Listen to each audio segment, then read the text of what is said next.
ಯಾವ್ದಾದ್ರು ಇಂಪಾರ್ಟೆಂಟ್ ಇದ್ರೆ ಆರೋಗ್ಯ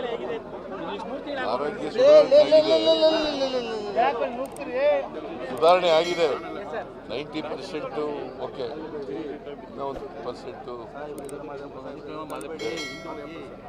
ತಿರುಗಾಡ್ಬೋದು. ಇಪ್ಪತ್ತೇ ಬಾರಿ ಚಾಮರಾಜನಗರಕ್ಕೆ ಹೋಗ್ಬಿಟ್ಟು ಒಂದು ಇಡೀ ಕಳಂಕನ ನೀವು ತೊಲಗಿದ್ದೀರಿ,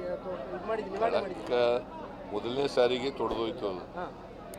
20 ಸಾರಿ ಓದೋದಕ್ಕಲ್ಲ, ಮೊದಲನೇ ಸಾರಿ ಓದೋದಕ್ಕೆ ತೊಲಗ್ತು ಅದು. ಭದ್ರತಾ ವೈಫಲ್ಯವನ್ನ ಕೇಂದ್ರದವರು ಒಪ್ಪಿಕೊಂಡಿದ್ದಾರೆ. ಭದ್ರತಾ ವೈಫಲ್ಯ ಕಾಶ್ಮೀರ ವಿಚಾರದಲ್ಲಿ ಭದ್ರತಾ ವೈಫಲ್ಯವನ್ನ ಕೇಂದ್ರದವರೇ ಒಪ್ಪಿಕೊಂಡಿದ್ದಾರೆ ಅಂತ ನಾನು ಸತ್ಯನೇ ಹೇಳಿದ್ದೀನಿ.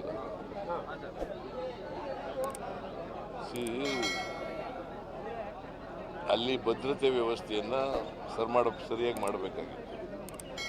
ಯಾತ್ರಾರ್ಥಿಗಳು ಹೋಗಂತ ಸ್ಥಳ, ಮತ್ತು ಹಿಂದೆ ಪುಲ್ವಾಮಾದಲ್ಲಿ 40 ಜನ ಸೈನಿಕರು ಸತ್ತೋಗಿದ್ದಂಥ ಜಾಗ. ಇವರು ಭಾಳ ಎಚ್ಚರಿಕೆಯಿಂದ ಇರಬೇಕು. There is intelligence file, security file. ಅಂದ್ರೆ ಜನಕ್ಕೆ ಅಲ್ಲಿ ಭದ್ರತೆ ಇದೆ ಅನ್ನೋ ಕಾರಣಕ್ಕೋಸ್ಕರ ಅತಿ ಹೆಚ್ಚು ಜನ ಹೋಗ್ಬಿಟ್ರು. ಭಾಳ ಭದ್ರತೆ ಇದೆ ಅಂತ ಜನ ನಂಬಿಟ್ರು ಅವ್ರನ್ನ. ಅದೇ ನಂಬಿ ಈಗ ಕೇಂದ್ರ ಸರ್ಕಾರದವರು ಭದ್ರತೆ ಕೊಡೋಕ್ಕಾಗಲಿಲ್ಲ. ಅವ್ರಿಗೆ ಜನ ನಂಬ್ಕೋತಾರೆ, ಕೊಡಲಿಲ್ವಲ್ಲ. ಈಗೇನೆಲ್ಲ ಕ್ರಮಗಳು ತಗೊಂಡ್ರು ಕೂಡ 26 ಜನ ವಾಪಸ್ ಬರ್ತಾರ. ಭದ್ರತೆಗಿರ್ಲಿಲ್ವಂತೆ ಸರ್ ಅಲ್ಲಿ ಆ ಜಾಗದಲ್ಲಿ. ಬೆಲ್ಗಾಮ್ ಇದೆಯಲ್ಲ, 4 ವ್ಯಾಲಿಯಲ್ಲೂ ಒಬ್ಬ ಭದ್ರತಾ ಪಡೆಗಳು ಇರ್ಲಿಲ್ವಂತೆ. ನಂಗೆ ಗೊತ್ತಿಲ್ಲ. ಸಂತೋಷ್ ಲಾಡ್ ಜೊತೆ ಮಾತಾಡಿಲ್ಲ. ಅವ್ರನ್ನ ಕಳಿಸಿದ್ದೆ ನಾನು, ಸಂತೋಷ್ ಲಾಡ್ ಅವ್ರನ್ನ. ನಾನು ಮಾದೇಶ್ವರನ ಬೆಟ್ಟಕ್ಕೆ ಕೊಟ್ಟಾಗಿದ್ದರಿಂದ ಅವರು ಬಂದಿಲ್ಲ. ಅವ್ರು ಬಂದ್ಮೇಲೆ ಮಾತಾಡ್ತೀನಿ. ಕನ್ನಡಿಗರನ್ನೆಲ್ಲ ಭೇಟಿ ಮಾಡಿದಾರೆ ಅವರಲ್ಲಿ, ಎಲ್ಲರೂ ಕರ್ಕೊಂಡು ಬಂದಿದ್ದಾರೆ. ಯುದ್ಧದ ಅನಿವಾರ್ಯತೆ ಕಾಣ್ತಾ ಇದೆಯಾ? ಪಾಕಿಸ್ತಾನ ಮೇಲೆ ಯುದ್ಧದ ಅನಿವಾರ್ಯತೆ ಇದೆಯಾ? ಯುದ್ಧ ಮಾಡಬೇಕಾದಂಥ ಅಗತ್ಯ ಇಲ್ಲ. ಬಿಗಿ ಕ್ರಮಗಳು ತಗೋಬೇಕು ಅಷ್ಟೇ.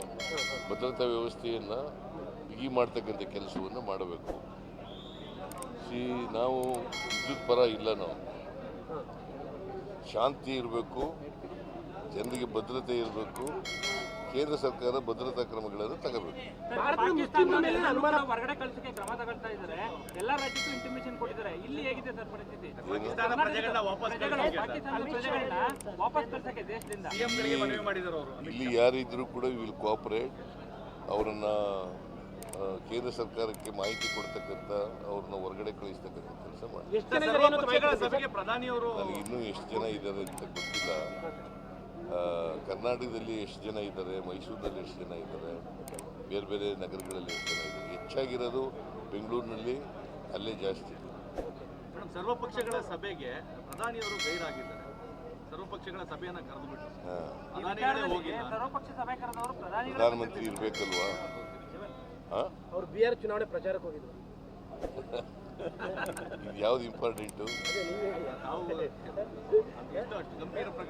ಯಾವ್ದು ಇಂಪಾರ್ಟೆಂಟ್ ಅಪ್ಪ? ಈಗ ಏನ್ ಮಾಡ್ತಾ ಇದ್ದಾರೆ, ಜನಗಳಿಗೆ ಟೋಪಿ ಹಾಕ್ತಕ್ಕಂಥ ಕೆಲಸವನ್ನು ಮಾಡ್ತಾ ಇದ್ದಾರೆ. ಟೋಪಿ ಹಾಕೋದು 26 ಜನ ಹೋದ್ರು ಸೀರಿಯಸ್ ಆಗಿಲ್ಲ. 16 ಕೋಟಿ ಬೇಕು ಅಂತ ಫೆಬ್ರವರಿ 1ನೇ ತಾರೀಕು ಕೊಟ್ಟಿದ್ದು.